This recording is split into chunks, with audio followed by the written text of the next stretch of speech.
Bom, só para organizar a aula de hoje, né? Na aula passada a gente derivou então mostrou, né, as funções de onda para os elétrons orbitando em torno de núcleos, né? Ou seja, nós analisamos qual é, que é a função de onda de átomos de um único elétron, né?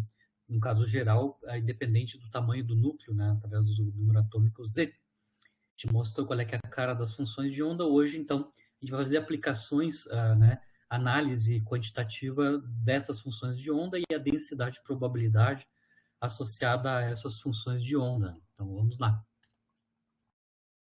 Só para lembrar, na aula passada a gente mostrou que no caso no caso de forças centrais, né, de maneira geral, as funções de onda, soluções da equação de Schrödinger são separáveis, né, ou seja, a parte angular em coordenadas esféricas é separada da parte radial, né?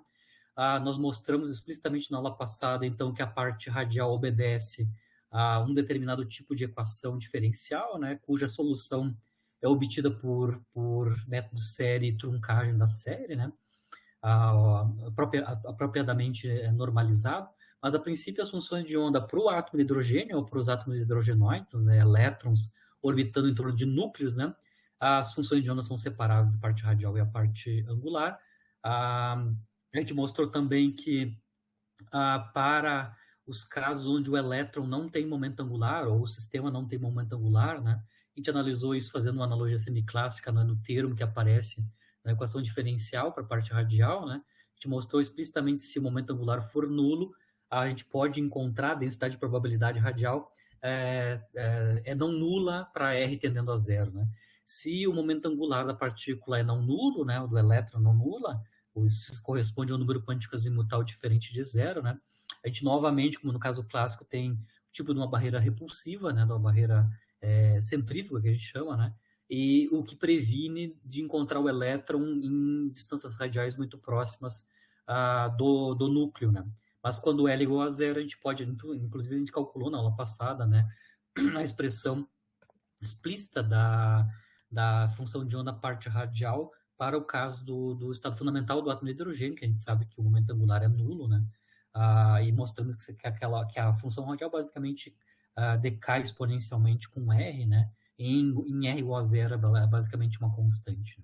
Então, mas no caso geral, não necessariamente só no estado fundamental, mas para qualquer estado onde L é igual a zero, a gente consegue mostrar que o módulo quadrado da função de onda para um elétron que tem momento angular nulo, né?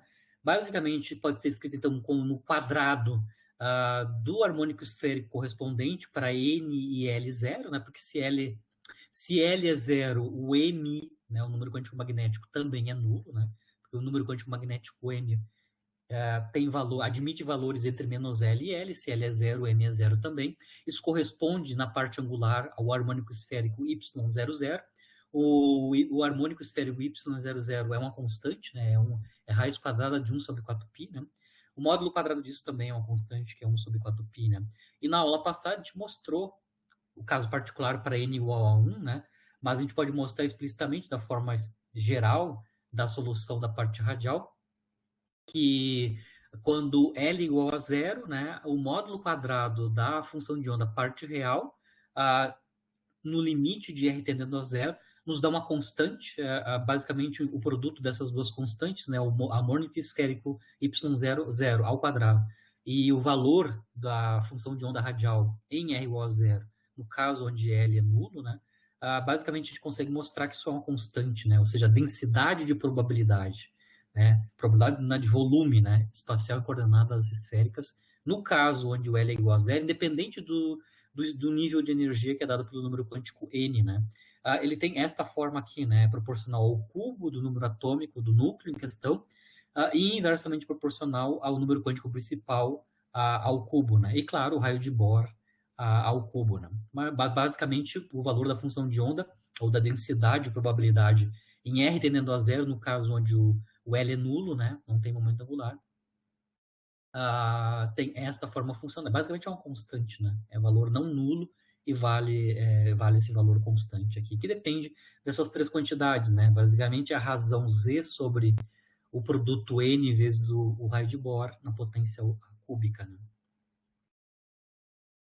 Aqui eu só estou resumindo um pouquinho, claro que nosso foco principal da aula passada foi apenas na parte radial, mas os harmônicos esféricos a gente já conhecia, né, da aula retrasada, né, retrasada e a outra, a aula anterior. Aqui eu só estou enunciando explicitamente a forma funcional, né, a expressão, né, em coordenadas esféricas das funções de onda completa para o elétron, né, orbitando em torno de um núcleo de número atômico Z, né, para os diferentes números quânticos, né. Lembrando que o ordenamento de importância dos números quânticos é essa daqui, NLM, né. O número quântico principal N nos dá os níveis de energia, né. O limite superior para o número quântico azimutal L é N-1, então o L não é independente de N. O L vale entre 0 e N-1. E dado o fixado valor de L, o número quântico magnético, como eu comentei, vale entre menos L e L. Então, o número quântico principal determina os valores de L e os valores de L determinam os valores do número quântico magnético, né? E as diferentes possibilidades. Começando com o estado fundamental, né? Que é o N igual a 1, é L igual a 0, naturalmente, né? Que sempre é um estado que é não degenerado, né? Basicamente, a gente lembra que o harmônico esférico Y00, né, é basicamente uma constante, que é a raiz quadrada de 1 sobre 4π, né? E, obviamente, multiplicado pela função de onda parte radial, que na aula passada a gente até exprimiu explicitamente para o átomo de hidrogênio, mas daqui está o caso geral, né? A partir da expressão geral da função R de NL, né? Que a gente obteve a partir da equação diferencial associada, né? A gente derivou na aula passada. Aqui para o N igual a 2, ainda para L igual a 0, né? Certo? Ainda a gente tá, no caso L igual a 0, nunca a gente vai ter, sempre não vai ter nenhuma dependência polar e nem azimutal, porque para L igual a 0, os harmônicos esféricos, então, não são sempre constantes, né? O harmônico esférico, nesses dois casos aqui, é sempre o Y00, né? Aqui a gente tem os outros valores para N igual a 2 relativo ao L, né? A gente pode ter L igual a 1 também, né? Tanto 0 quanto 1. Lembrando que o L vai de 0 até N-1. Então, para N igual a 2, a gente tem dois valores possíveis para L, né? 0 e 1. Aqui estão os dois valores possíveis e para L, né? E também os valores para os números quânticos M, né? Para L igual a 1, a gente tem três valores possíveis para M, 0 mais ou menos 1, né? Quando a gente tem L's diferentes de 0, aí sim a dependência angular aparece explicitamente, né? Na forma dos harmônicos esféricos com rótulos L, M, né? Então aqui aparece cossenos, senos do ângulo polar, e na parte azimutal, se o M é diferente de 0, automaticamente aparece uma dependência no ângulo azimutal, né? Abaixo a gente tem os harmônicos, as autofunções associadas ao N igual a 3, né? E todos os valores de L possível, que vai até 2, né? E para cada L destes, os seus ranges de valores para M, certo? Obviamente, claro, a gente sabe que quando a gente vai subindo nos níveis de energia, a complexidade da forma funcional em coordenadas esféricas para a autofunção, né? Psi de NLM, fica cada vez mais complexa. Mas, a princípio, elas são determinadas, né? Porque tanto os harmônicos esféricos como a parte radial da função de onda são todos conhecidos, né? São analíticas as expressões nesses casos, né? O que eu vou analisar agora, sabendo, né, a forma funcional das diferentes autofunções para o elétron orbitando em torno de um núcleo atômico de número atômico Z, né? A gente vai analisar, então, as características tanto da função de onda parte radial e as densidades de probabilidade associadas. Como a gente já sabe a função de onda completa, agora a gente é capaz de analisar a densidade de probabilidade associada a essas autofunções de onda completa. Vou começar a focar com a densidade de probabilidade associada à parte radial, né? Lembrando que π quadrado, né? Psi de NL ao quadrado é a densidade de probabilidade, a probabilidade por unidade de volume em coordenadas esféricas, né? A parte dos harmônicos esféricos ao quadrado, a gente já analisou ele na aula retrasada, né? O módulo quadrado, olha só, faltou esse não tem aqui, né? O módulo quadrado dos harmônicos esféricos, né? Y, L e M, né? representam geometricamente superfícies, né, em coordenadas esféricas, né? A gente até analisou para os diferentes valores de L e M, né, como é que são as estruturas, né, dessas superfícies em coordenadas esféricas, né? Então, do ponto de vista da densidade de probabilidade, a parte angular, que seria o módulo quadrado dos harmônicos esféricos, a gente já sabe, né, a gente aprendeu isso na aula 21, o módulo quadrado dos harmônicos esféricos, então, são superfícies, né, em coordenadas esféricas, que essas superfícies de revolução vão ficando cada vez mais complexas quando a gente vai aumentando o valor de L, né? A gente analisou até LOA2, se eu não me engano, né? LOA0, 1 e 2 a gente analisou explicitamente, né, essas superfícies, né, em aula, na aula 21, certo? Bom, se a parte de harmônica esférica ao quadrado está feito, a gente vai ter que analisar qual é que é a forma funcional da parte da densidade de probabilidade advinda, né, da parte radial da função de onda. Só para lembrar, se a gente integrar sobre todo o volume espacial em coordenadas esféricas, né, o módulo quadrado da função de onda completa, né, basicamente isso tem que dar 1, né, que é a normalização da função de onda, né. Lembrando que os harmônicos esféricos, quando a gente integra em coordenadas esféricas, a parte angular, a integração angular do módulo quadrado dos harmônicos esféricos dá exatamente 1, e a gente sabe, então, que a integral de volume do módulo quadrado da função de onda necessariamente é igual, né, ao módulo quadrado da parte radial apenas da função de onda, né, multiplicada por R2 integrada em dr apenas, né. O R2 aqui tem a ver com o elemento de volume, né, em coordenadas esféricas, que na parte radial tem o R2, né, multiplicando o seno de θ e depois os elementos infinitesimais, né, dr, dθ, dφ e assim por diante, né. Então, o R2 aqui tem a ver com o elemento de volume na parte radial, né? Bom, isso se a gente integrar, então, de 0 a infinito em distâncias radiais, esta integral aqui tem que dar 1, que é a condição de normalização, como a gente viu na aula passada, da função de onda parte radial, né? A função RNL de R é normalizada a partir dessa integral aqui igual a 1, né? Certo? Se eu não estou integrando sobre todas as distâncias radiais, eu quero saber qual é, que é a probabilidade de encontrar o elétron, né? Numa coordenada radial que está entre R e RdR, né? Ou seja, um intervalo de distâncias radiais, ou seja, se a minha integração aqui vai de R até R mais dr, né? Eu consigo entender quem é a densidade de probabilidade radial, né? O que é uma densidade de probabilidade radial? É probabilidade por unidade de distância radial, né? Tá claro aqui que o PNL de R, o PNL é a densidade de probabilidade radial, né? É justamente esta quantidade que está aqui dentro do integrando, né? É o módulo quadrado da função de onda parte radial multiplicada por R ao quadrado. Então, só tem que lembrar que a densidade de probabilidade radial não é apenas o módulo quadrado da função de onda parte radial, mas sim o produto dela com R ao quadrado devido ao elemento de volume em coordenadas esféricas, né?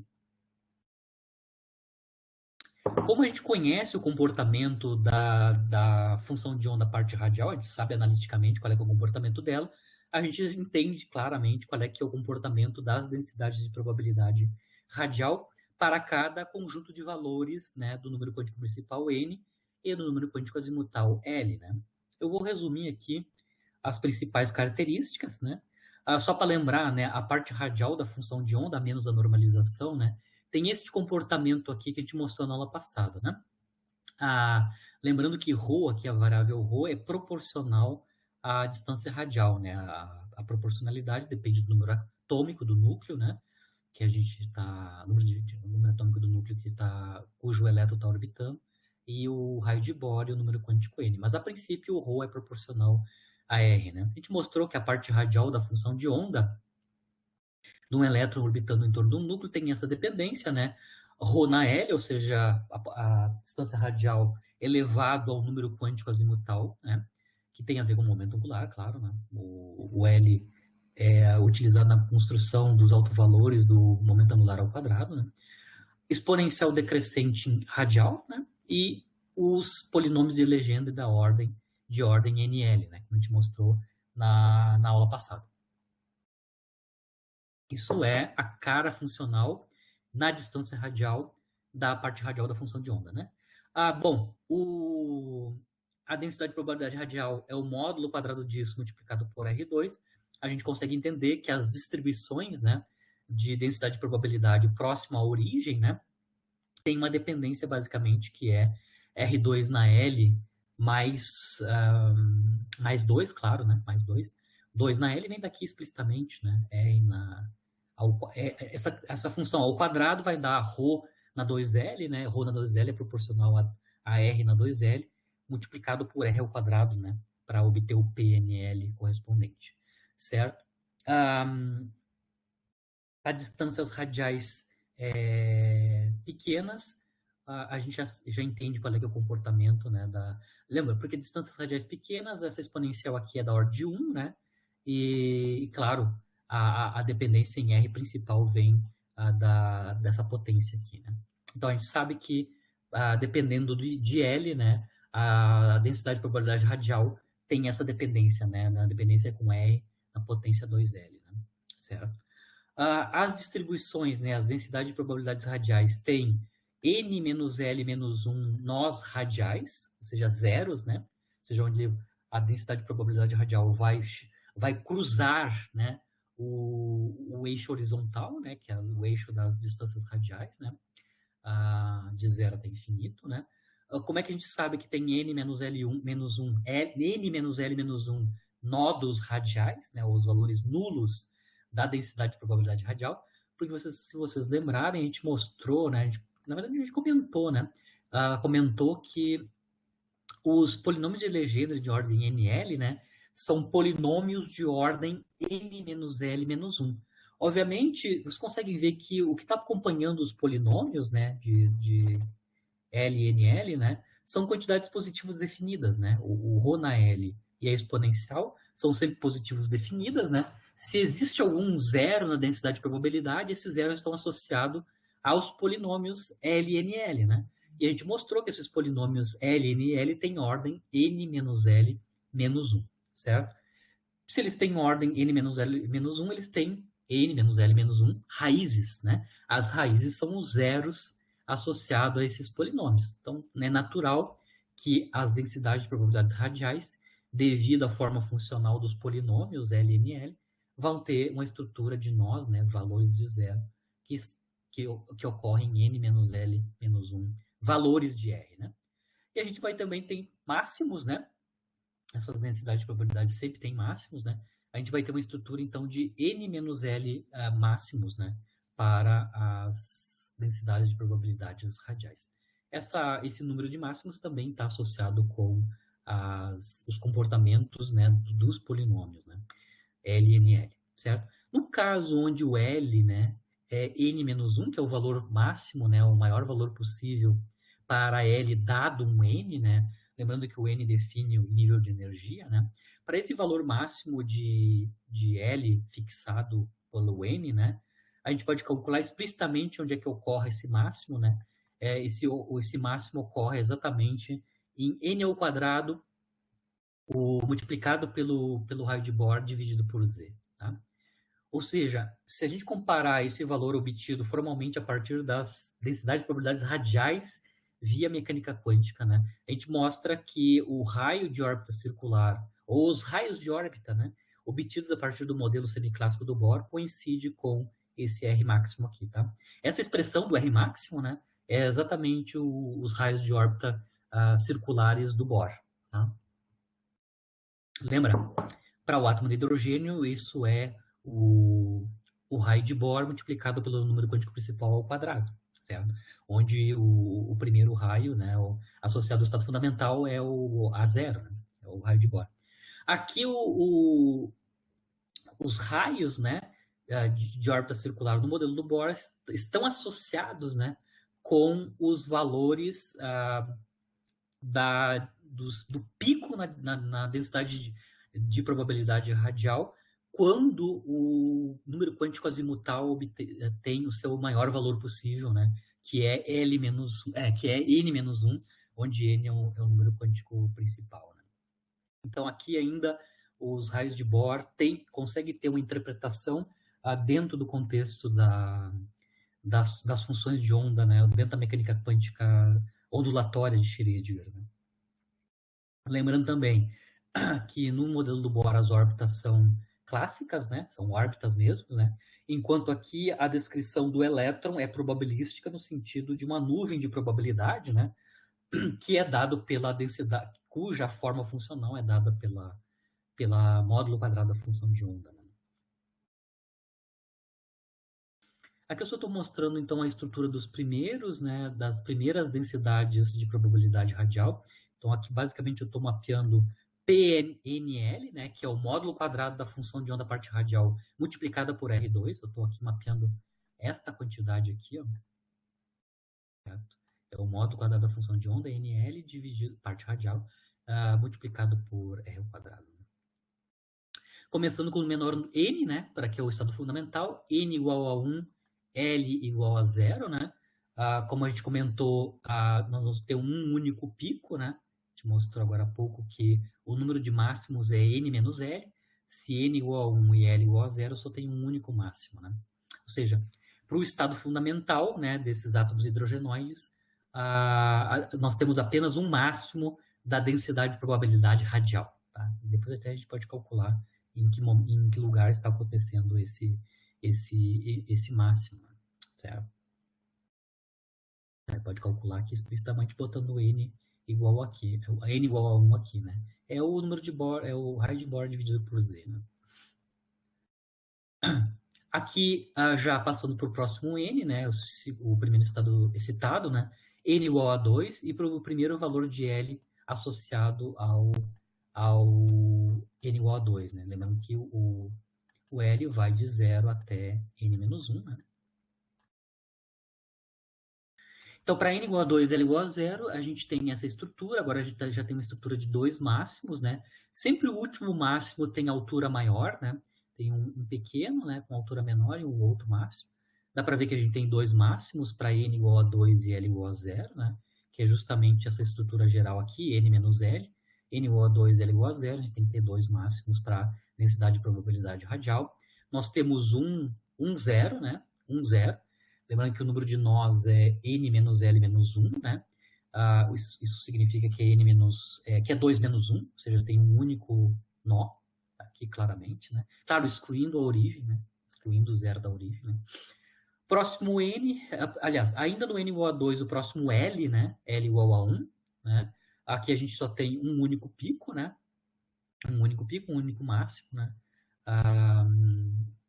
Lembrando que n menos L é o número de máximos, né? Com N2, L1, a gente tem um único máximo. Aqui a gente começa a representar agora a NO3, que é o segundo estado excitado, para os diferentes L's, né? 0, 1 e 2. Tem um sprint nessa transparência aqui, né? L igual a 0, 1 e 2 para N igual a 3. Como a gente mostra, né? Se o L igual a 0 para N's maiores, a gente tem uma estrutura de nós com vários máximos, né? Quando a gente vai aumentando o L, o número de máximos vai diminuindo, né? De maneira que quando a gente chega no valor máximo de L possível, né, a gente tem um único valor de máximo, que a gente acabou de mostrar quanto é que vale, né? Coincide exatamente, né, aqueles máximos, aqueles valores de pico, né, da densidade de probabilidade radial, justamente com os raios de Bohr, né? Os raios de Bohr, o modelo semiclássico do Bohr. Mas aqui eu estou mostrando para os primeiros N's, né, os primeiros níveis de energia, a estrutura da densidade de probabilidade radial, né? A densidade de probabilidade total tem que multiplicar essa densidade radial com o módulo quadrado dos harmônicos esféricos, né? Para a gente ter a densidade de probabilidade completa, né? Agora a gente vai entender como é que se constrói, então, os tais de orbitais eletrônicos, né? Lembrando que orbitais é a nomenclatura que a gente está utilizando quando a gente está descrevendo o elétron do ponto de vista de uma descrição probabilística, dado pelo módulo quadrado da função de onda associada ao seu estado, né? Diferente do modelo clássico, né, ou semiclássico, onde as órbitas ainda são bem definidas, né, são órbitas clássicas, né? Então, os orbitais atômicos, né, de um átomo tem a ver, então, com a densidade de probabilidade, proporcional à densidade de probabilidade, né, associada aos diferentes estados estacionários, né, da função de onda, certo? Bom, Como é que a gente representa esses orbitais atômicos, né? Lembrando que esses orbitais atômicos devem ter informação da parte da densidade radial e também da parte associada ao módulo quadrado dos harmônicos esféricos, né? Em geral, a representação dos orbitais, né, se emprega a função, módulo quadrado dos harmônicos esféricos, né? Porque o módulo quadrado dos harmônicos esféricos, que são representados por superfícies, né, em coordenadas esféricas, eles são proporcionais à densidade de probabilidade, no fim das contas, né?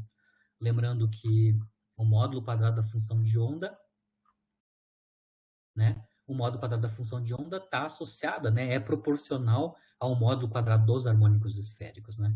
Que são representados por superfícies, né? Em coordenadas esféricas. E se a gente quer interpretar, né, do ponto de vista probabilístico, o que representa o módulo quadrado, né, dos harmônicos esféricos é proporcional à densidade de probabilidade, é proporcional ao psi2, né? E é o volume, né? Representa o volume em que encerra a maior parte da probabilidade de encontrar o elétron, né? Ou seja, a região do espaço, né, na qual ele passa a maior parte do tempo, né? Onde a gente tem uma concentração para as densidades de probabilidade, os valores maiores, né? Aqui eu vou mostrar para os primeiros orbitais, né, usando já a notação espectroscópica para L que a gente obteve na aula passada, né, começando com o primeiro orbital, que é o orbital associado ao estado do elétron, os estados NS, né? O orbital NS são o dado N, os estados do elétron com momento angular nulo. Então, para diferentes Ns, o menor valor possível de L é zero sempre, né? Esses orbitais são chamados orbitais NS. Então, são os orbitais ou as densidades de probabilidade associado aos elétrons que estão no nível de energia N com momento angular nulo. Momento angular nulo na notação espectroscópica a gente chama de S, o Sharp, né? Explicitamente. Bom, como é que a gente vai representar, se a gente está usando os harmônicos esféricos módulo quadrado deles, para representar os orbitais, né? Como é que a gente vai fazer a representação, então, desses orbitais?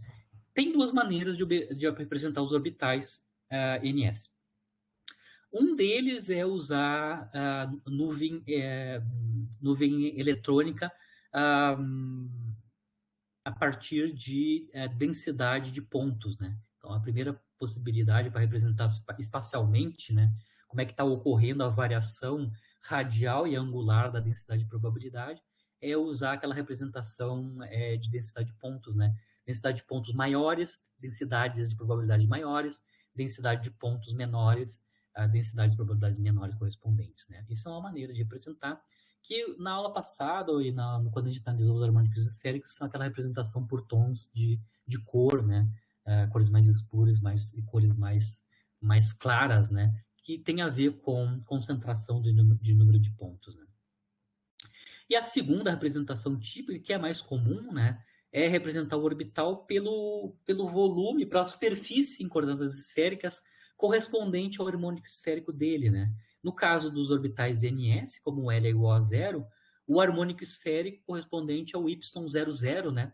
Que nos dá uma superfície, o módulo quadrado do Y00, nos dá uma superfície esférica em coordenadas esféricas, né? Que é a representação mais comum, né? Lembrando que a gente perde um pouco a informação quando a gente usa só o volume esférico, porque a gente ainda tem variação radial da densidade de probabilidade, como a gente acabou de mostrar aqui, né? A gente tem a parte angular dada pela superfície esférica, mas ainda na parte radial, a nossa densidade de probabilidade radial depende dos valores de R e também dos números quânticos em si, né? A estrutura dos picos da densidade de probabilidade radial depende dos números quânticos, né, que a gente está utilizando, o N e o L. Mas, a princípio, a gente pode utilizar isso de maneira mais geral, né? Se o N for maior que 1, né, como eu estava comentando, né, aqui a gente tem aquela estrutura de nós significando que radialmente, né, radialmente a gente vai ter vários picos da densidade de probabilidade conforme a gente vai aumentando a distância radial dentro daquela superfície esférica dada pelo módulo quadrado do harmônico esférico correspondente. Bom, aqui são os dois tipos de representação para os orbitais NS, né? A representação por densidade de pontos, como a gente estava comentando, né? Aqui tem o sistema cartesiano, a origem está no miolinho ali, né? Isso corresponde, então, a uma orbital L igual a 0, N igual a 0, né? Que é o NS, né? Para qualquer N, né? Lá no miolo a gente tem densidade máxima e depois a gente vai decrescendo radialmente, né? Na verdade, decrescendo exponencialmente, né? A densidade radial, né? Ou a gente pode só representar a superfície esférica correspondente ao módulo quadrado harmônico esférico Y00, que está associado com os orbitais ms, né? Aqui ainda tem um corte, né, transversal na densidade de probabilidade, lembrando que se o n for maior que 1, né, a gente tem estruturas, né, de máximos, né, de densidade de probabilidade ainda como função da distância radial, que eu estou mostrando explicitamente para n igual a 3, né, a gente tem as estruturas de máximo correspondente dentro da superfície esférica, definido pelo módulo quadrado do harmônico esférico Y00. Quando a gente vai para os orbitais P, né, NP, onde P corresponde na notação espectroscópica a L igual a 1, né, SPDF, é 0, 1, 2, 3 em L, né, a gente já mostrou que no caso, quando o L é igual a 0, né, perdão, o L é igual a 1 e o M é igual a 0, quando o L é igual a 1 e M igual a 0, isso corresponde então ao harmônico esférico Y10, né? A gente mostrou que o harmônico Y0, o módulo quadrado dele, né? O módulo quadrado dele tem essa estrutura aqui, né? Que eu estou chamando aqui de orbital PZ, né? Mas, basicamente, o módulo quadrado do harmônico esférico Y10, né? Nos dá um duplo altere, né? Cujo eixo de simetria é o eixo Z, tá? Naquela aula, a gente também utilizou este tipo de orbital, né? Ou seja, essa estrutura do harmônico esférico Y10, para construir o duplo halteres com eixos de simetria na direção x e na direção y. Basicamente, esses dois orbitais que eu estou mostrando aqui, que é o orbital px e o orbital py, é justamente construído a partir da superposição, né? Superposição dos harmônicos esféricos, a gente mostrou isso explicitamente em aula, né? Uma superposição dos harmônicos esféricos y1 menos 1 e y mais 1, né? 1 mais 1. A gente mostrou explicitamente que quando a gente constrói a superposição, as superposições, né, usando os números quânticos magnéticos mais ou menos 1, a gente consegue construir estruturas similares aos duplo halteres com eixo de simetria em Z, também na direção x e na direção y, né? Que são esses dois orbitais que eu estou mostrando aqui. Certo? Isso para os orbitais P. Agora vamos aos orbitais D, SPD é L igual a 2, né? O L igual a 2, a estrutura para os harmônicos esféricos vai ficando cada vez mais complicado, né? Um deles que eu estou mostrando aqui é correspondente ao harmônico esférico 2,0, né? A gente mostrou que a estrutura do módulo quadrado do harmônico esférico 2,0 tem essa estrutura aqui, parece uma chupeta de criança, né? É um duplo altere, né? Cercado pelo uma rosca, né? Aqui, certo? Cujo eixo de simetria ainda é o eixo Z, né? Isso então é a proporcional ao módulo quadrado, então, do harmônico esférico Y20. A gente tem outras estruturas, né? Mas se vocês lembrarem bem, quando a gente fez cortes transversais, né? Nos harmônicos esféricos 2 mais ou menos 1, né? O corte transversal desses harmônicos esféricos, né? Na verdade, o módulo quadrado, né? O módulo quadrado desses harmônicos esféricos, que são idênticos, né? O módulo quadrado do harmônico esférico 2 mais 1 e 2 menos 1 são idênticos, né? E o corte transversal no plano XY, né? Perdão, no plano ZY, né? Era justamente um trevo de 4 folhas, né? Que é justamente essa estrutura que a gente mostrou, que é essa estrutura aqui, né? Quando eu corto, claro, no eixo, faço o corte transversal no eixo, no plano não é este, tem que ser no plano ZY, né? Plano ZY, é este aqui, ó, né? ZY, Este cara aqui, o corte transversal no plano ZY, nos dá o trevo de 4 folhas, como a gente mostrou naquela aula sobre quadrados harmônicos esféricos. Né? Então, os diferentes orbitais aqui têm a ver com as diferentes estruturas obtidas, né, superfícies em coordenadas esféricas associadas ao módulo quadrado dos harmônicos esféricos, correspondente aos números quânticos Lm para aquele orbital. No caso do orbital D, isso significa L igual a 2, né? E as diferentes estruturas de nós correspondentes, né? Um outro detalhe, quando a gente obteve, né, os harmônicos esféricos, lembrando que os harmônicos esféricos são autofunções comuns, né, ao quadrado momento angular e do LZ, a gente escolheu o eixo de quantização como sendo o eixo Z, né? E aí construiu as autofunções. Mas não, a escolha do eixo Z foi só por simplicidade da forma funcional do operador momento angular componente Z, que é simples, né? As componentes x e y dependem dos dois ângulos, né? Tanto o polar quanto o azimutal. Mas nós poderíamos recalcular as autofunções do L ao quadrado e alguma das componentes, tanto Lx quanto a Ly, tranquilamente, né? E construir os harmônicos esféricos, as autofunções, né, correspondentes, né? Essas diferentes estruturas que estão aqui, diferente daquela aula onde o nosso eixo de simetria era o Z, nos diz que existem várias possibilidades, né, de qual é que é a estrutura de orbitais quando a gente vai aumentando o número quântico L, né? Aqui eu só estou mostrando duas delas que a gente conseguiu identificar naquela aula, onde o eixo de simetria é o eixo Z, né? E a partir de agora eu vou fazer alguns exercícios de fixação, né? Porque na aula passada, basicamente, a gente só derivou as funções de onda, né? Agora a gente vai fazer um pouco uma análise, né, delas, especificamente para casos particulares, né? Então, meu primeiro exercício de fixação aqui é associado ao estado fundamental, né, do átomo de hidrogênio. Então, aqui eu estou analisando o elétron no átomo de hidrogênio, né, no estado fundamental, que é o estado 1s, né, N igual a 1, L igual a 0, que na notação espectroscópica é S igual a 0. Né? E mostrar que o máximo da densidade de probabilidade radial, né, a função PNL de R, né, ela tem um máximo que está localizado numa distância radial que é exatamente igual ao raio de Bohr, certo?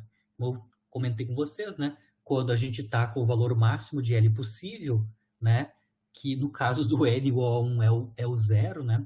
A gente vai ter um único pico, né? Uma única máximo na função densidade de probabilidade radial, que corresponde justamente aos raios de Bohr, né? No caso aqui, o raio de Bohr para o átomo de hidrogênio, no estado fundamental, que é o próprio A0, né? Mas a gente vai mostrar isso explicitamente a partir da expressão, né, da função de onda, né?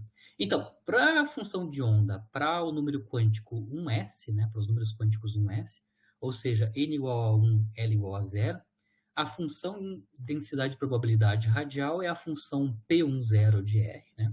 A função P10 de R é dada por o módulo quadrado da função de onda parte radial R10 multiplicado por R2, como a gente mostrou ali na definição, né? A menos a normalização da função de onda parte radial ao quadrado, né? A dependência em R é basicamente R2 multiplicado por a exponencial decrescente e na menos 2R dividido por A0, né? Lembrando que a parte radial da função de onda do átomo de hidrogênio, né? A gente mostrou explicitamente na aula passada, tanto a normalização como a forma funcional. A gente mostrou que a dependência na distância radial é decrescimento exponencial com máximo em zero. Né? O produto do R2 com o R10 ao quadrado vai nos dar, então, a densidade de probabilidade radial associada ao estado fundamental no átomo de hidrogênio. Né? Se eu quero saber qual é que é a posição de máximo dessa densidade de probabilidade, ou seja, para qual distância radial a minha densidade de probabilidade radial é máxima, né? É a maior densidade de probabilidade, né? Tem um pico, né? A gente vai fazer o teste da derivada primeira na distância radial, né? Então, se eu pegar a função P10 de R e fazer a sua derivada primeira na distância radial e igualar a zero, né? As soluções para a derivada primeira a zero vão dar, claro, os pontos de extremo, né? dessa função na distância radial. Então, estou calculando, é derivada de um produto, né? A derivada do P10 é a derivada do produto R2 pela exponencial, ele é crescente, né? Da regra do produto, na derivada do produto. A gente ainda pode fatorar aqui, depois que a gente calculou a derivada do produto, os termos em comum ou os fatores em comum, né? Dá para ver claramente que os fatores em comum é 2 vezes R, a exponencial decrescente, né? Que envolve o raio de Bohr na normalização dessa exponencial, né? Multiplicado por 1 menos R sobre R0, R sobre A0, né? A gente mostra que essa derivada primeira é nula para duas distâncias radiais. Uma é a trivial, que é R igual a zero, né? Esse ponto de extremo, na verdade, é um ponto de mínimo, né? É o zero da função, né? É o zero da função. Só para a gente mostrar o que eu estou mostrando. Só para a gente analisar o que eu estou mostrando. É justamente esta densidade de probabilidade aqui, né? Onde a gente tem um zero, né? Da função em R igual a zero. E depois um pico, né? Que é um máximo. Então, o primeiro extremo, usando desta derivada primeiro, o primeiro extremo, basicamente, em R igual a zero, é o ponto de mínimo, né? E o outro extremo, né? O outro ponto de extremo que deve ser o máximo, né? É quando R, distância radial, é igual a zero, certo? Então, o máximo ocorre na distância radial igual ao raio de Bohr, no caso do estado fundamental do átomo de hidrogênio. Então, o pico na densidade de probabilidade no estado fundamental ocorre exatamente no raio de Bohr clássico, né? Semiclássico, né? É justamente esse pico aqui na densidade que a gente tinha mostrado antes, né? É esse pico aqui, claro, por causa do átomo de hidrogênio, né? Onde Z igual a 1, né? O número atômico é o Z igual a 1, né?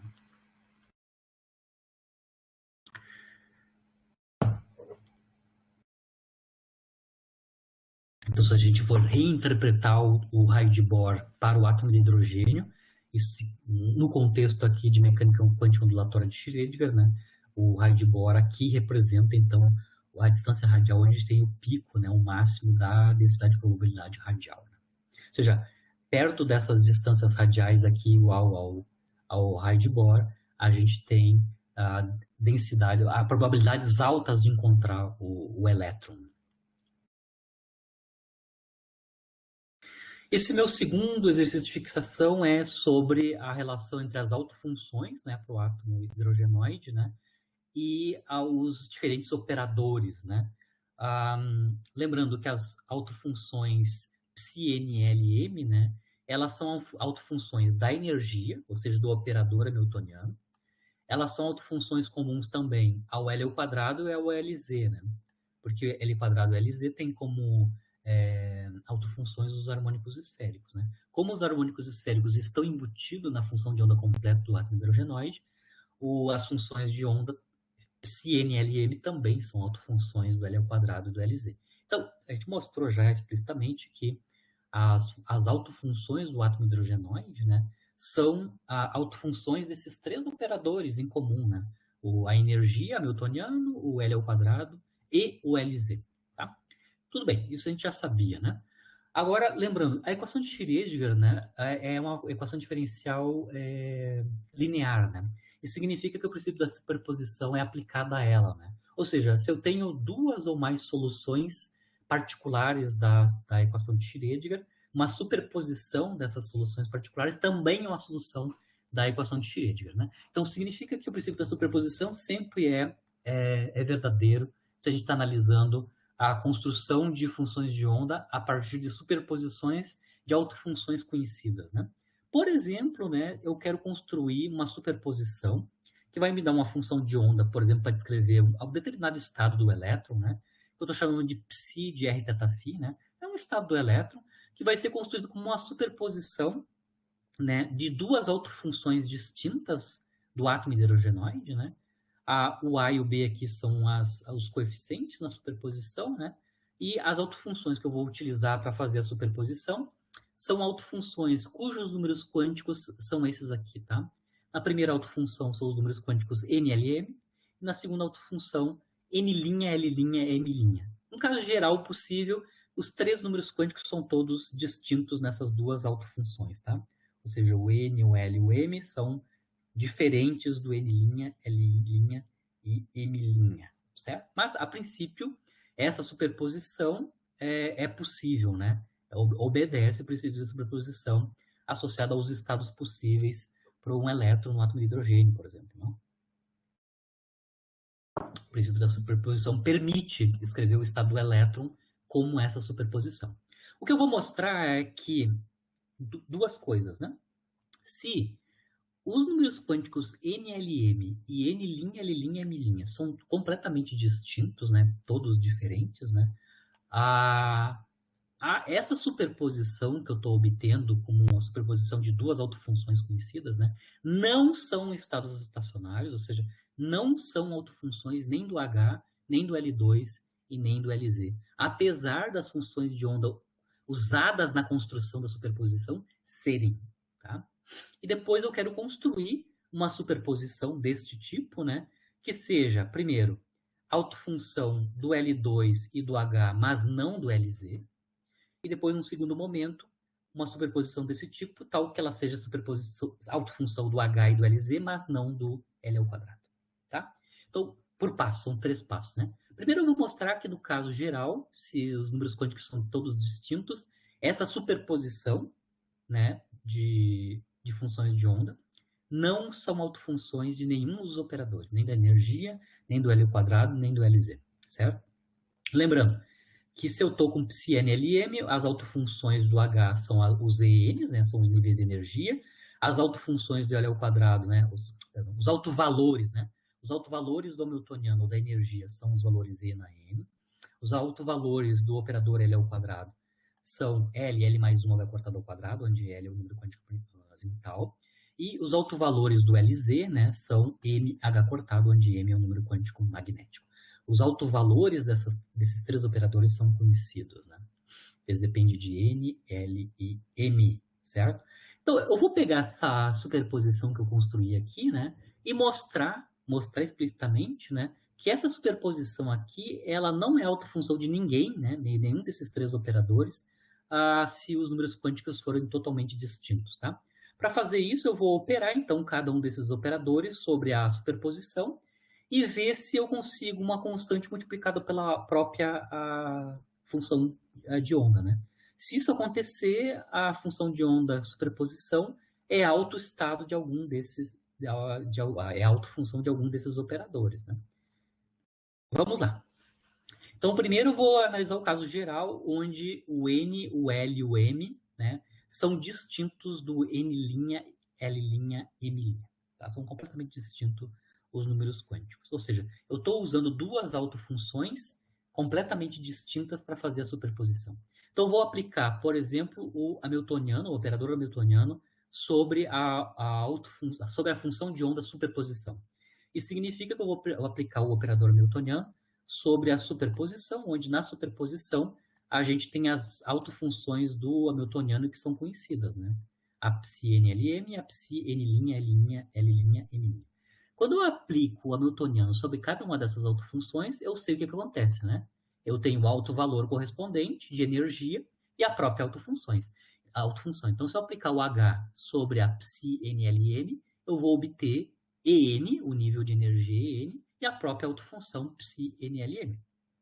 Quando eu aplico o hamiltoniano sobre a função de onda psi-N', L', M', eu vou obter o nível de energia EN' multiplicado pela autofunção psi-N', L', M'.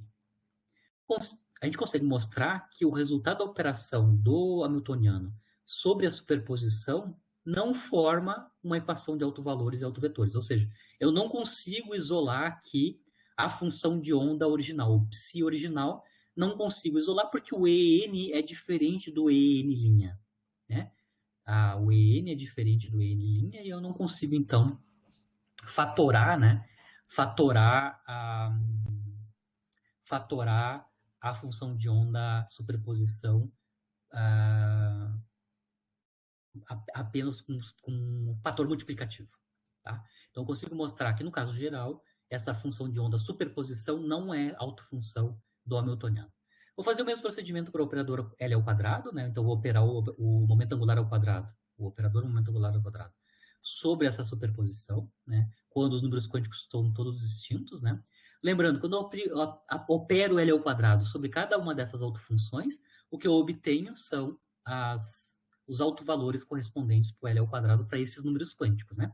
Então, quando eu aplico o L2 sobre o psi NLM, eu vou obter H cortado ao quadrado, LL mais 1. Quando eu aplico o L2 sobre a função de onda psi N', L', M', eu vou obter H cortado ao quadrado, L' mais 1, para o autovalor associado a esta autofunção aqui. De novo, como o L é diferente do L', eu não consigo fatorar, né, a menos uma constante multiplicativa, a função de onda superposição aqui. E, finalmente, quando eu aplico LZ sobre a superposição, fazendo o mesmo procedimento, né? Lembrando que quando eu aplico o LZ sobre cada uma dessas autofunções, eu vou obter NH cortado, né? No primeiro caso, multiplicado pela psi NLM, e M', né, H cortado, multiplicado por psi N', L', M' na segunda autofunção. De novo, eu não consigo fatorar a função de onda superposição, devido ao fato que os números quânticos envolvidos não são iguais, nem na energia, no caso dos N's, nem no momento angular, no caso dos L's, e nem no momento magnético, no caso dos M's, né? Certo? Então, no caso geral, uma superposição de autoestados do átomo hidrogenoide não são autoestados de energia, nem do L2, nem do LZ. Mas, dependendo de igualdade de algum desses números quânticos, né, aí sim eu consigo, esta superposição pode ser autoestado de duplas de operadores. Por exemplo, se eu quero construir uma autofunção que, dada pela essa superposição, né, que seja a autofunção do H e do L2, mas não do LZ. Como é que eu vou fazer isso? O LZ está associado com o número quântico M, né? Tá claro que se o número quântico N e o número quântico L são iguais, né, aqui nas duas autofunções que eu estou utilizando para construir a superposição, automaticamente as autofunções essa superposição vai ser a autofunção tanto do H e do L2, mas não vai ser de LZ desde que o M seja diferente de M'. Tá? Então, se eu usar N igual a N', L igual a L', mas M diferente de M', a minha superposição, que é essa daqui, né, vai ser a autofunção do H e do L2, mas não do LZ. Né? Por quê? Porque quando eu tenho, por exemplo, no caso do H, né, se os N são iguais, nas duas autofunções que eu estou utilizando, aqui os EN são iguais, eu posso fatorar EN, e eu vou obter o produto do EN com a autofunção, a superposição original. Então, a superposição é a autofunção do H também. No caso do L2, né, se o L for igual ao L', eu posso fatorar H cortado quadrado LL mais 1, vezes a própria superposição original. Né? E aí sim a superposição é a autofunção de L2 também. Mas como M é diferente de M', eu não consigo ter uma equação de autovalores e autovetores para o LZ, associada a essa autofunção, essa função de onda, que é uma superposição de duas do átomo de hidrogênio. No segundo caso, eu quero construir uma superposição, né, desta forma aqui, né, desde que ela seja autofunção do H, do LZ, mas não do L ao quadrado. Então, para que isso seja verdade, né, os números quânticos N têm que ser iguais, né, o N tem que ser igual ao N', e o M tem que ser igual ao M', e os números quânticos L têm que ser distintos, né. Obviamente que o módulo de M tem que ser menor que L e L', né. Mas se os L's forem distintos na superposição, a gente vai ter uma superposição que é autoestado do H, do LZ, mas não do L quadrado. Ou seja, uma função de onda superposição desse tipo assim, né, onde o N e o M são iguais, mas os L são distintos na superposição, vai ser, então, vão ser, né, autoestados do H, do LZ e do L2. Mas no caso geral, né, uma superposição de autofunções com números quânticos distintos não é autofunção de nenhum dos operadores de interesse, nem da energia, nem do L2 e nem do LZ. Apesar que o princípio de superposição nos permite construir, né, soluções da equação de Schrödinger, né, como superposição de soluções individuais conhecidas, né, construída a partir de uma base, a gente chama de base, né, uma base de autofunções, por exemplo, que é a base dos psi-NLN, que são a base da energia. Né? Agora, nesse exercício de fixação, a gente vai analisar agora a questão do cálculo de valores esperados, lembrando que a gente está em coordenadas esféricas, né? Então, aqui eu quero calcular dois valores esperados. O primeiro é o valor esperado de R e o valor esperado de R ao quadrado, né? Para o elétron no estado fundamental do átomo de hidrogênio, né? E expressar esses dois valores médios em termos do raio de Bohr. Né? A gente já mostrou que para o estado fundamental, o pico da densidade radial, né, da densidade de probabilidade radial, é exatamente igual ao raio de Bohr. Né? Aqui agora eu vou calcular os valores médios e escrever eles em termos do raio de Bohr. Tá? Então, lembrando, para Z igual a 1, que é o caso do átomo de hidrogênio, né, a função de onda é conhecida, na aula passada a gente escreveu ela explicitamente, né? A função de onda psi1, 0, 0, ou seja, n igual a 1, L igual a 0, m igual a 0, né? É dado pela normalização, a normalização dessa função de onda basicamente é o produto da normalização da função de onda parte radial com a normalização do harmônico esférico, né? O harmônico esférico é raiz quadrada de 1 sobre 4π, né? É uma constante, o harmônico esférico y00, né? Nos dando uma normalização total para a função de onda 100, que eu estou chamando aqui de A100, né? Que é justamente esta constante aqui, né? Raiz quadrada de 1 sobre π, produto com a zero ao quadrado, a zero ao cubo, né? Onde a zero é o raio de Bohr. E a dependência radial da função de onda, né? É conhecida, né? É E na menos R sobre a zero, para o caso do átomo de hidrogênio no estado fundamental, né? Sabido a função de onda para esse estado, para o estado fundamental do átomo de hidrogênio, a gente pode, então, calcular o valor esperado de R. Né? O valor esperado de R, como a gente calcula o valor esperado em mecânica quântica, né? É a integração sobre todo o volume espacial, né? Da quantidade que a gente quer calcular a média, né? Ensanduichado pela função de onda correspondente. Então, para calcular o valor esperado de R, eu vou primeiro ensanduichar na função de onda psi100, que é a função de onda do estado fundamental, a quantidade que eu quero calcular a média, que é a distância radial R. Tá? Então, ensanduicho o R nas funções de onda, psi estrela psi, para o estado fundamental. E integro sobre todo o volume em coordenadas esféricas. Né?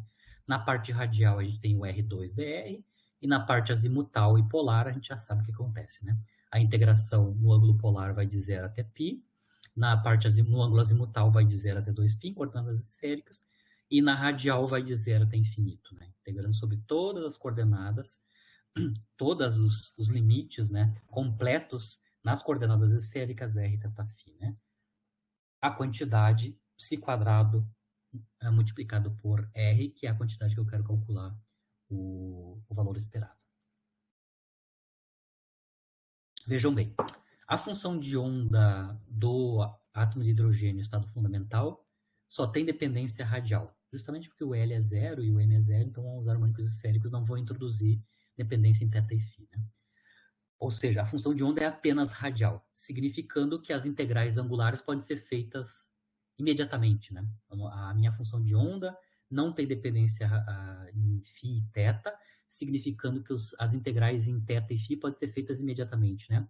A integral em θ vai dar um fator 2 e a integral em φ vai dar 2π.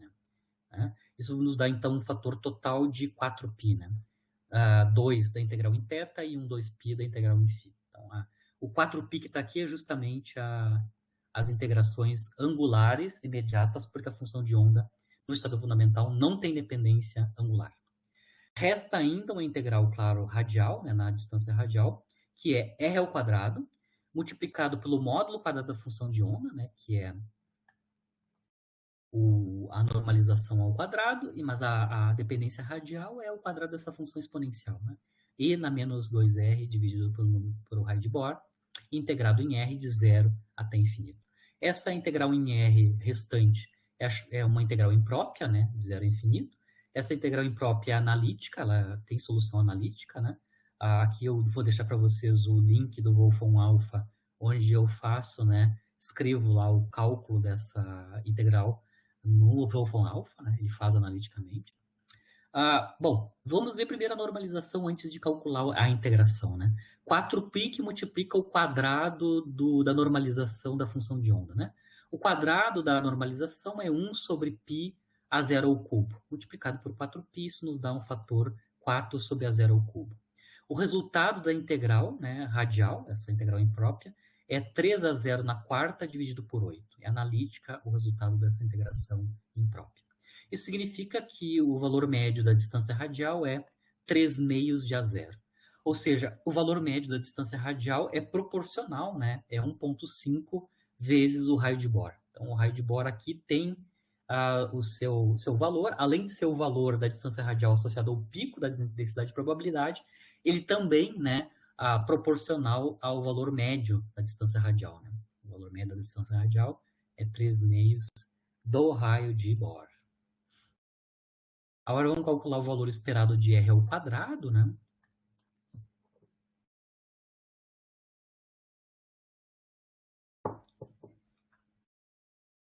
Novamente, agora é o mesmo procedimento, né? Agora a quantidade que a gente vai ensanduichar na função de onda do estado fundamental é a quantidade R2. Novamente, a parte angular pode ser completamente calculada, né? Que vai dar 4π, porque a função de onda é a mesma ainda, né? E resta uma nova integração radial para ser feita, né? Eu tenho R ao quadrado com R ao quadrado, isso dá R na quarta, e a exponencial, né? E na menos 2R sobre A0. 4π a 110 ao quadrado, a gente já sabe que dá 4 sobre A0 ao cubo, né? E o resultado dessa nova integral imprópria também tem solução analítica, né? De novo, aqui eu deixo o link para vocês olharem o cálculo da integração radial no Wolfram-Alpha. A solução é 3 a 0 na quinta dividido por 4. E significando que o valor esperado do R ao quadrado, né, é 3 vezes o raio de Bohr ao quadrado. Então, aqui o raio de Bohr, né, controla tanto o valor médio da distância radial quanto o valor médio do quadrado, né, da distância radial. Lembrando que eu ainda poderia calcular a incerteza na medida da distância radial, né, a partir da definição de desvio padrão, né? A gente lembra que desvio padrão relativo à medida da distância radial é justamente a raiz quadrada, né, da diferença de duas médias, né? Uma delas é justamente este último que a gente calculou, que é o valor médio de R ao quadrado, né? Menos o quadrado do valor médio de R, né? E aí vocês conseguem ver o que vai acontecer com o desvio padrão relativo à medida do valor da distância radial em torno do valor médio, né? Cujo valor médio é 3 meios de A0. Essa diferença aqui a gente consegue mostrar é 3 menos 9 quartos, né? 3 menos 9 quartos, raiz quadrada, né? Isso nos dá o desvio padrão associado à medida da distância radial em torno do valor médio, né? 3 menos 9 quartos, raiz quadrada disso, né? Isso em termos do raio de Bohr, tá? Multiplicado pelo raio de Bohr ao quadrado, claro, né? Isso vai nos dar, então, o sigma também escrito em termos do raio de Bohr, né? É proporcional ao raio de Bohr também o desvio padrão. Eu não calculei aqui, mas é bem tranquilo de calcular.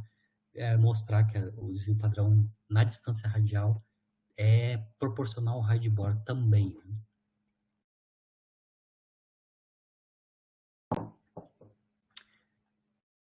Doze menos 9 é quanto? 12 menos 9 é 3, né? 3 quartos. 3 quartos. Raiz de 3 quartos a 0 é o desvio padrão, né? Raiz de 3 quartos a 0 é o desvio padrão. Tá? Proporcional, o desvio padrão também é proporcional ao raio de Bohr, né? O fator na frente é a raiz de 3 quartos. Né? Aqui é um outro cálculo também usando a função de onda do átomo de hidrogênio, um cálculo bem interessante que tem aplicações já quando vocês forem fazer a física do século XX B, né? Onde vocês vão analisar decaimentos radioativos, né?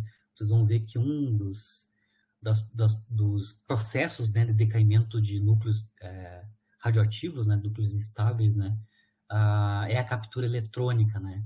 E o fato principal que está por trás da ocorrência da captura eletrônica é que o elétron tem probabilidade não nula de estar dentro do núcleo, né? Dentro do núcleo, né? Lembrando que no caso onde o L é igual a zero, né, que é o estado fundamental, né, a gente tem, na verdade, um pico, né, da densidade de probabilidade radial muito próximo do, do núcleo, né? Muito próximo do centro do núcleo correspondente, né? Então, no caso de L igual a zero, existe uma probabilidade não nula de a gente encontrar o elétron dentro do núcleo. No caso aqui, eu vou calcular o caso geral para núcleos grandes, né? E depois especificar para o caso do átomo de hidrogênio, né? Então, o que eu quero fazer nesse exercício de fixação é basicamente calcular a probabilidade, né, de o elétron no estado fundamental do átomo de hidrogênio ser encontrado dentro do núcleo, ou seja, dentro do próton, ou seja, dentro das regiões espaciais, radiais, correspondente ao tamanho espacial do próton, que é o núcleo do átomo de hidrogênio, né? Que, lembrando que o próton tem um raio finito, né? É da ordem de 1 femtometro, né? É pequenininho comparado com o raio de Bohr, mas é finito, né? Existe uma probabilidade não nula do elétron ser encontrado, por exemplo, no centro desse núcleo, se a gente olhar, claro, a forma funcional, né? A forma funcional da densidade de probabilidade, né? A gente mostrou aqui, logo no início da aula, né? No início da aula a gente mostrou aqui explicitamente, né? Que para L igual a zero, que é o caso do estado fundamental, né? Independente do N, né? O modo quadrado da função de onda, ou seja, a densidade de probabilidade é finito, né, e constante, né, e inversamente proporcional ao cubo do raio de Bohr, né? Então, a princípio deve ter probabilidade não nula de encontrar o elétron dentro da região espacial radial, ou seja, dentro da esfera, né, de raio R igual ao raio do núcleo, no caso do hidrogênio é o próton, né? Então, aqui eu vou fazer o caso geral e depois eu vou fazer o limite no caso do átomo de hidrogênio, né? Então, eu vou calcular um átomo de hidrogenoide, ou seja, um elétron orbitando um núcleo, onde esse núcleo pode ser grande, tá? Tem um determinado raio nuclear, certo? E eu quero calcular qual é, que é a probabilidade de encontrar o elétron dentro deste núcleo, tá? Ou seja, para distâncias radiais menores que o raio nuclear, tá? Eu vou antecipar aqui para vocês, né? Você não sabe essa quantidade, né? O raio nuclear, ou seja, o raio de um núcleo, existe uma parametrização bem simples, né? De qual é que é o valor do raio nuclear, sabido o número de massa atômico associado àquele núcleo, né? A parametrização é bem simples, o raio nuclear é da ordem de 1,2 femtometro, multiplicado por A na 1/3, onde A é o número de massa atômico associado àquele elemento, né?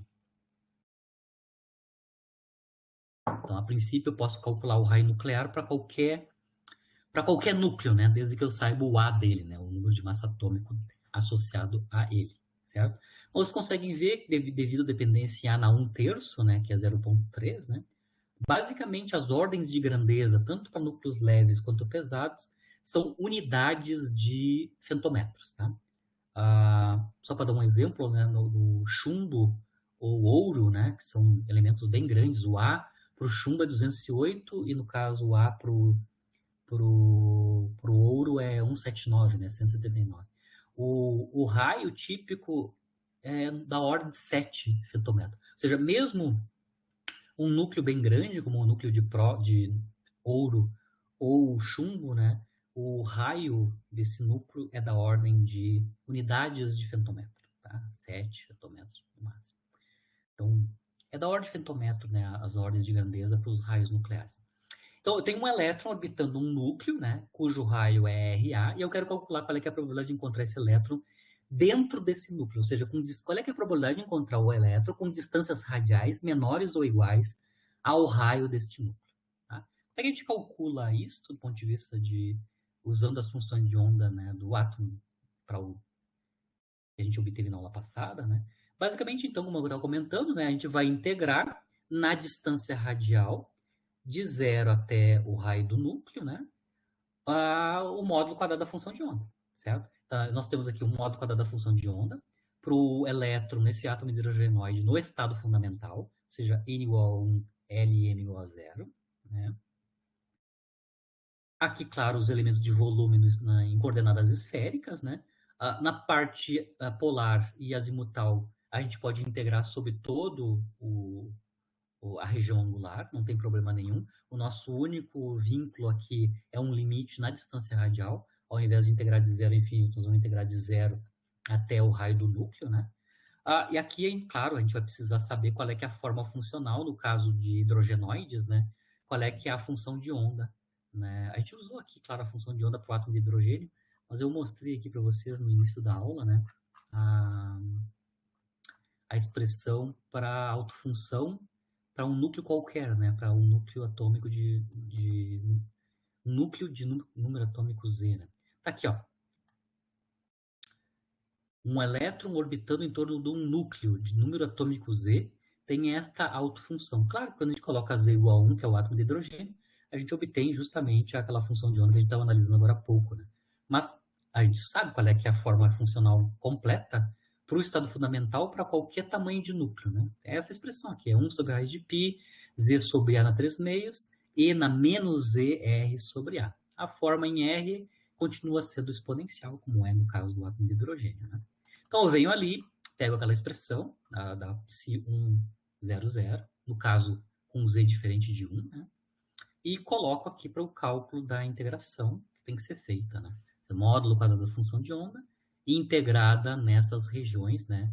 Radial de 0 a RA e sobre todos os ângulos, né? Polares e azimutais, né? Como eu comentei com vocês, continua a ser as funções de onda ainda no estado fundamental, continua sendo apenas radial, né? Ela não tem dependência angular. Isso nos permite, então, calcular diretamente a integração angular, vai dar de novo 4π, né? Multiplicado esse 4π pelo módulo quadrado da normalização dessas funções de onda, né? E, claro, a parte exponencial que vai ser multiplicada pelo R2 e sendo integrado em R, né? Então, a gente tem 4π, que é o resultado da integração angular, multiplicado pelo módulo quadrado da normalização da função de onda, que no nosso caso aqui, módulo quadrado, no caso completo, é justamente z sobre a zero, né? Quando a gente eleva ao quadrado, né? Z sobre a zero ao cubo, né? E 1 sobre π. Então, é 1 sobre π, z sobre a zero ao cubo, é a normalização ao quadrado da função de onda.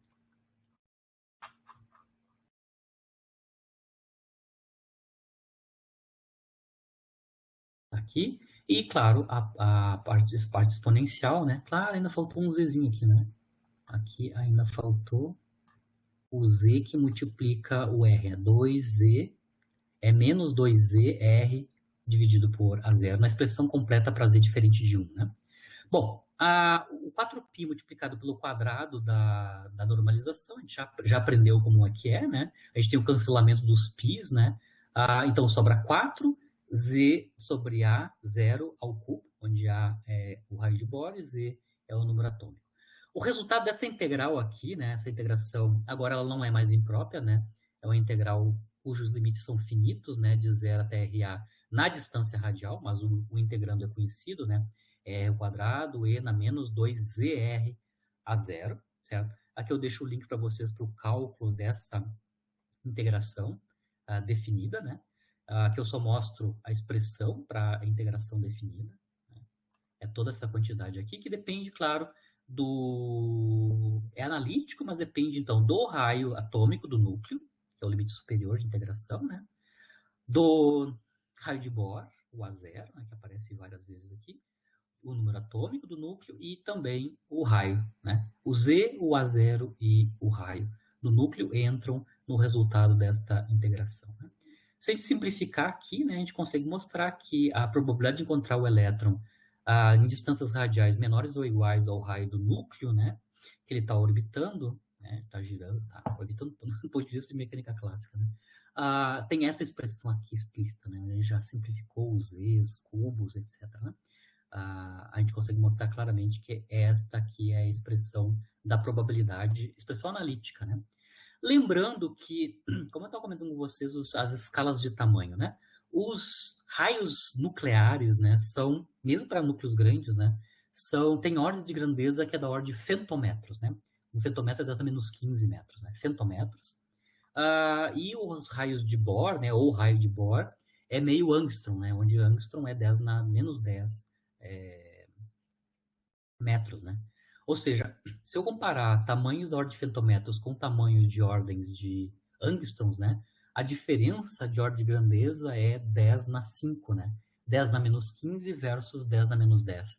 Tem uma diferença de 10 na 5 aí, né? Ou seja, o raio de Bohr a zero é 100 mil vezes maior que os tamanhos típicos dos tamanhos dos raios dos núcleos, né? Ou seja, o a zero é 10 nas 5 vezes, 100 mil, né? 100 mil vezes maiores que os tamanhos típicos dos raios nucleares, que são os RAs, né? Então, está claro que aqui nessas expressões analíticas para probabilidade, né? Na expressão completa, né? Toda vez que a gente tem a razão ZRA dividido por A0, devido que o A0 é ordens de grandeza maior que o produto ZRA, né? A gente pode assumir claramente, tranquilamente, que essa razão aqui é muito menor que 1, e com isso a gente consegue fazer a expansão dessa exponencial que está aqui, né? De maneira mais trivial. Ou seja, eu vou expandir, né, essa exponencial usando o fato que ZRA sobre A0 é muito menor que 1, né? Significa que eu posso usar a expansão em Taylor, né? A expansão em Taylor para a exponencial que aparece ali na expressão da probabilidade, né? Eu estou indo aqui até ordem cúbica, né? Em ZRA, até ordem cúbica em ZRA, expansão em Taylor, né? Substituo essa expansão em Taylor aqui, né? E multiplico, claro, que com a quantidade que está entre colchetes, claro, né? Certo?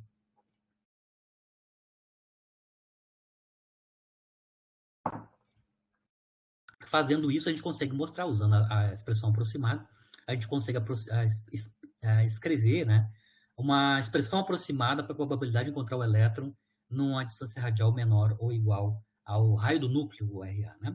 Se eu substituir, então, a expansão em Taylor da exponencial aqui, a gente consegue mostrar, depois de álgebra, né? A gente consegue mostrar que, basicamente, a probabilidade é da ordem, né, de 4/3 vezes uma quantidade que é ZRA sobre A0 na potência cúbica. Ou seja, ZRA a 0 na potência 3, multiplicado por 4/3, né?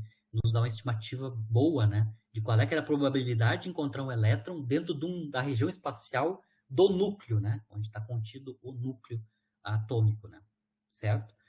No caso do átomo de hidrogênio, que é a pergunta que é feita aqui, né? Qual é a probabilidade de encontrar um elétron no estado fundamental do átomo de hidrogênio dentro do próton, né? O núcleo é o próton, né? Ou seja, qual é a probabilidade de encontrar o elétron numa região, numa distância radial que está dentro da região espacial ocupada pelo próton, né? Então, no caso específico, no caso do átomo de hidrogênio, o Z1, né? Então, a gente pode calcular explicitamente quanto é que é a probabilidade, né? A probabilidade de encontrar o elétron numa distância radial que é menor que o raio do próton, né? É 4/3, aproximadamente, né? 4/3. O Z é 1, tá? O raio nuclear é o raio do próton, né? Dividido por A0, raio de Bohr, na potência 3. Tá? Essa é a expressão para Z igual a 1, né? Para o átomo de hidrogênio.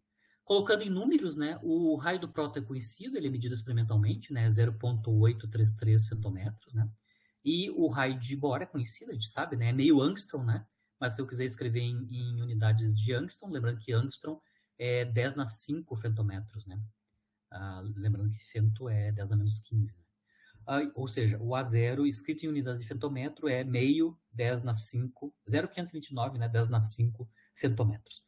Quando a gente faz a razão, né, do raio do próton em femtómetros pelo A0, né, o raio de Bohr em femtómetros, né, que é esta razão aqui, né, a gente mostra, e elevando ao cubo, né, elevando ao cubo ainda, a probabilidade, então, de encontrar o elétron dentro do próton, que é o que eu quero dizer, né, ou seja, eu tenho densidade de probabilidade não nula de encontrar o elétron numa região espacial radial que coincide com o volume ocupado pelo próton, que é o núcleo atômico do átomo de hidrogênio, né?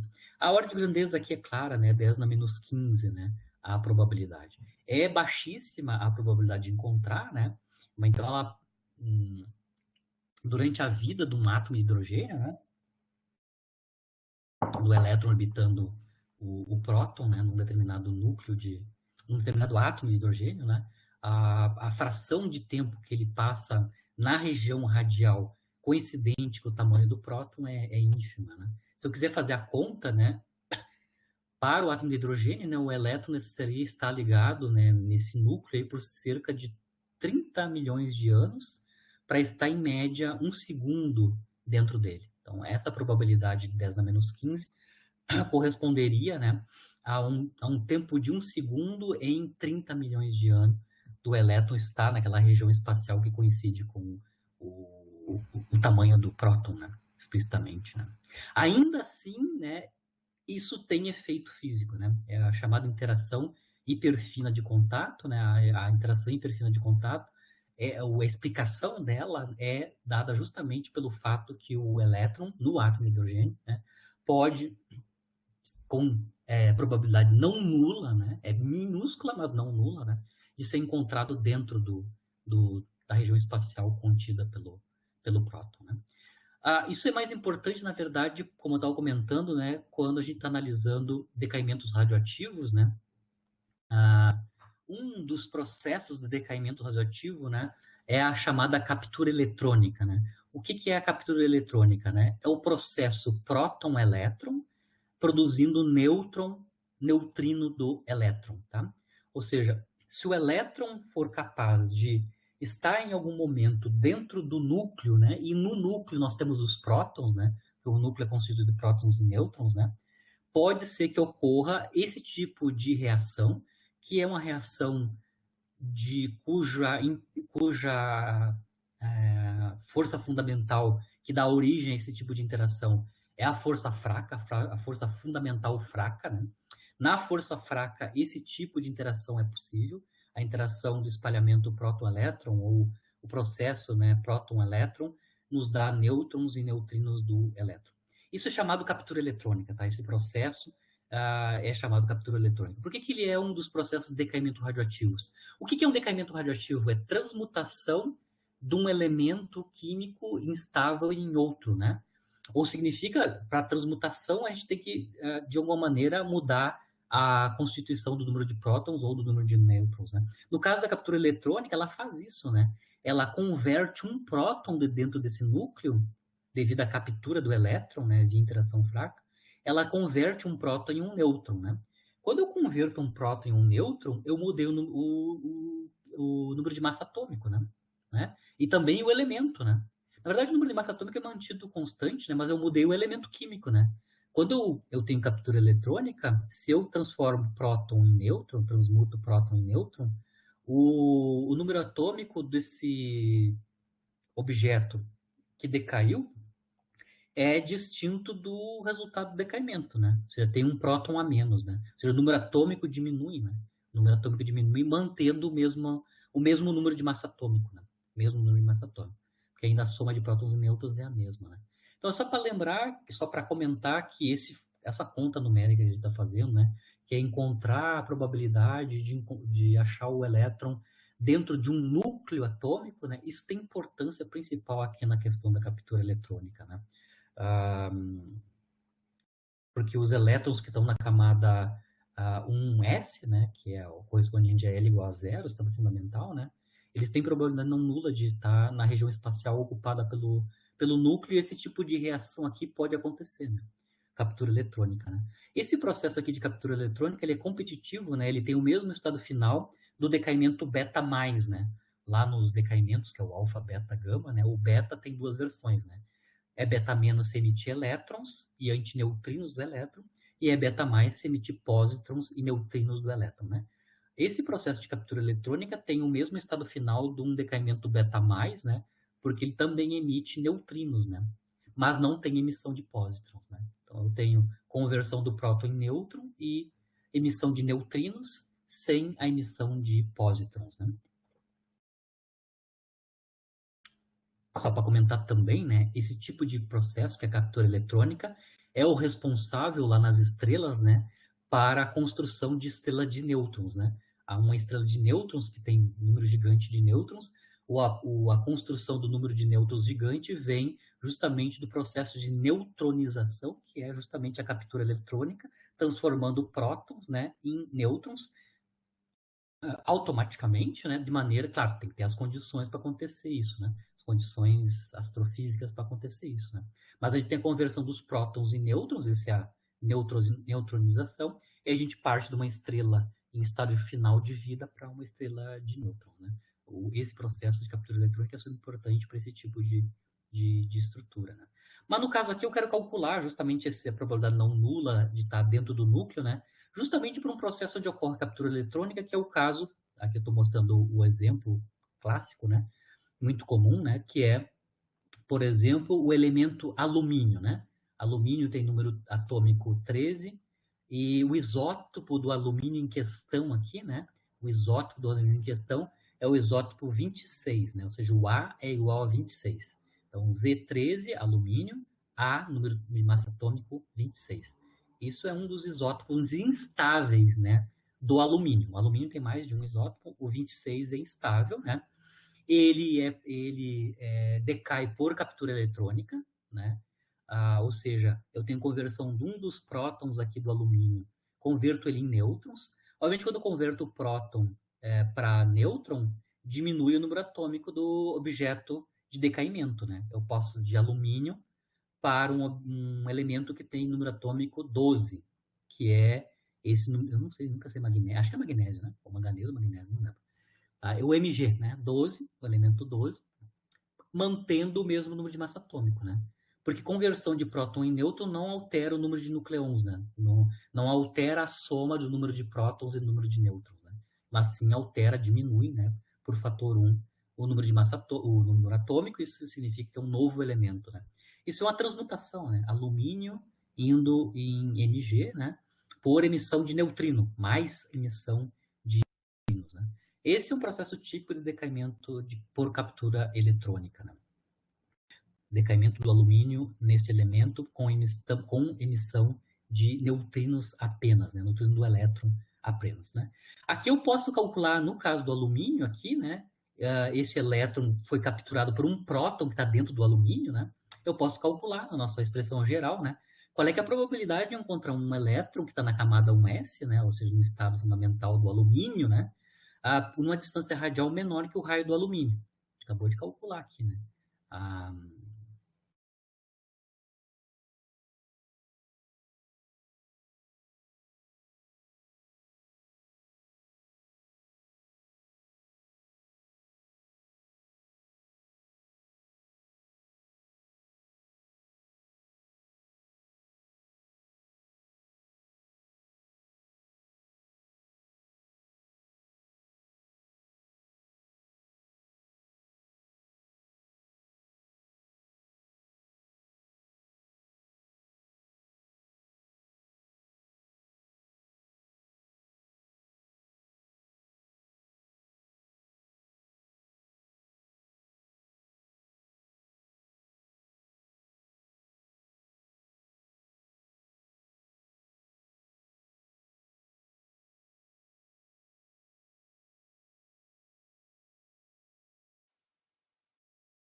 Perdão, pessoal, deu uma caidinha aqui na rede.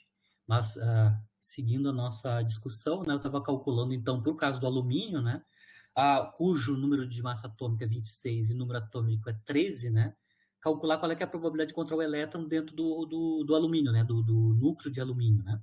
Aqui eu estou, então, colocando 4/3, a potência cúbica da razão Z raio do alumínio dividido pelo raio de Bohr, né, lembrando, Z13, o raio do núcleo de alumínio, a gente consegue calcular para aquela parametrização, como eu comentei com vocês, né? O raio do núcleo é 1,2 femtômetro multiplicado por A na 1/3, onde A é 26 para o alumínio. Isso calculado, né, dá 3 femtômetros para o raio do núcleo de alumínio, né? O raio do núcleo de alumínio é 3 femtometros, colocamos essa informação aqui, e dividimos pelo raio de Bohr, escrito em unidades de femtômetro, né? É meio angstrom, mas isso é 10, é meio angstrom multiplicado. Meio angstrom é meio 10 na 5 femtômetro. Né? A potência que a gente obtém, a potência de 10 que a gente obtém é 10 na menos 10. Comparado com o caso do hidrogênio, que é 10 na menos 15, né? A gente tem um aumento da probabilidade de encontrar o elétron dentro do átomo de alumínio, que é fator 100 mil vezes maior que no caso do átomo de hidrogênio, né? Isso você consegue ver claramente aqui, né? Se eu estou com captura eletrônica com núcleos mais massivos, né? Onde esse tipo de processo pode ocorrer, né?